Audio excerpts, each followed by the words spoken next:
Masechet Choulin, on va compléter la fin du Daf Ayin Daled Amud Bet, le Daf de Shabbat, on a sauté quelques lignes à la fin du Daf. On va reprendre 5 lignes avant la fin. Étivé, c'est 6 lignes avant la fin. Étivé Rabbi Shimon ben Lakish la Rabbi Yochanan. Donc pour se remettre dans le sujet, la Gemara elle parlait du Ben Pekua.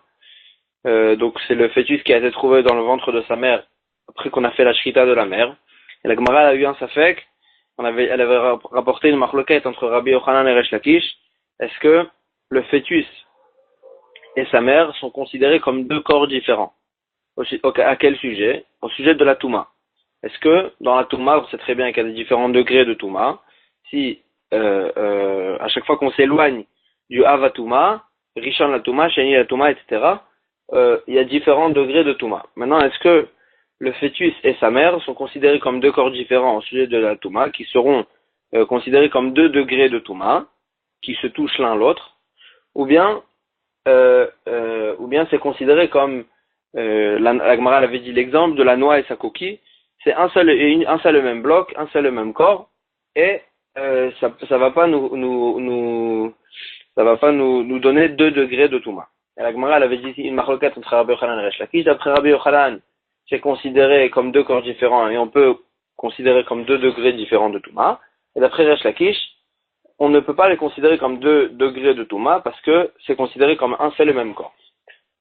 Et là, la Gemara, elle va donner deux objections que chacun il objecte l'un l'autre. Et Tiver Rabbi Shimon ben Lakish la Rabbi Yochanan. Donc Rabbi Lakish, il objecte sur Rabbi Yochanan. On a vu dans le Mishnah que si le fœtus il sort sa main en dehors du ventre de la mère au moment avant la shrita qu'on a shrité la mère, et ensuite il a coupé aussi ce membre-là qui est sorti à l'extérieur. Alors là, la Mishnah elle avait dit que la Abassar Maga Nevela. Puisque et d'Ivré Rabbi Meir. Rabbi Meir il pense que le membre qui est sorti à l'extérieur, il n'est pas couvert par la shrita de la mère. Et donc, le membre qui est sorti à l'extérieur, c'est une nevela. C'est un membre qui n'a pas été shrité, donc il a la touma de nevela. Et puisque le reste du corps du fœtus touche cette main-là, alors là, il devient lui aussi maga nevela, comme un corps qui a touché de la nevela. Et donc, il a une touma de nevela. Les Chachamim disent, non, puisque la shrita, elle couvre même la main qui est sortie à l'extérieur, alors là, elle lui évite la touma de nevela, parce qu'elle le considère comme shrité. Et donc, c'est qu'une trefa, maga trefa shruta, c'est le reste du corps du fœtus qui touche cette main en question, ne sera tamé que la touma de trefa, qui a été shrité, qu'on a évité avec la touma de nevela. C'est juste une touma qui rend tamé dans les kodashim. En tous les cas, la Gemara a dit, tout le monde est d'accord qu'il y a une certaine touma dans le fœtus en question. Dans ce cas-là. Or, on sait très bien que pour avoir une touma, dans toute la Torah, dans tous les cas, il faut que la chose soit apte à recevoir la touma. De quelle façon elle devient apte à recevoir la touma? Si elle a été passée dans un liquide, mouillée dans un liquide. Or ici, quel liquide on a trouvé que le fœtus a été mouillé? Il n'y a aucun liquide. La seule façon de trouver un liquide, c'est de dire que quand on a fait la shrita à la mère, alors là, le sang qui est sorti de la shrita, c'est le liquide qui a mouillé la BMA, et ce liquide-là, c'est ce liquide qui nous rendra apte le fœtus à recevoir la touma. Et donc là, la Gemara, elle objecte tout de suite. Elle dit, d'après moi qui pense que la mère et le fœtus, c'est un seul et même corps, c'est pour ça qu'il est devenu apte à recevoir la touma, grâce au sang de sa mère. Le fœtus et la mère, c'est un seul et même corps. La mère a été mouillée, donc le fœtus a aussi été devenu apte à recevoir la touma. Et là, les didar, mais d'après toi, qui sont considérés comme deux corps différents, c'est vrai que la mère a été mouillée grâce au sang de la touma, de la shrita, mais le fœtus qui a un corps différent de sa mère, il n'a jamais été mouillé. Le sang de la shrita ne peut pas le rendre apte à recevoir la touma. Bemaït kachar, avec quoi il est devenu apte à recevoir la touma? Amarlé, il lui a répondu, Resh Lakish, il lui a répondu à Rabbi Yochanan, Beshrita ou Rabbi Shimon. On parle d'un cas on parle d'après Rabbi Shimon, que Rabbi Shimon il pense que même une shrita qui est pas mouillée, c'est-à-dire qu'il n'y a pas de sang qui sort dans la shrita elle-même rend apte la BMA à recevoir la Touma. C'est-à-dire, c'est vrai que dans toute la Torah de partout, il faut que la chose soit mouillée pour devenir apte à recevoir la Touma.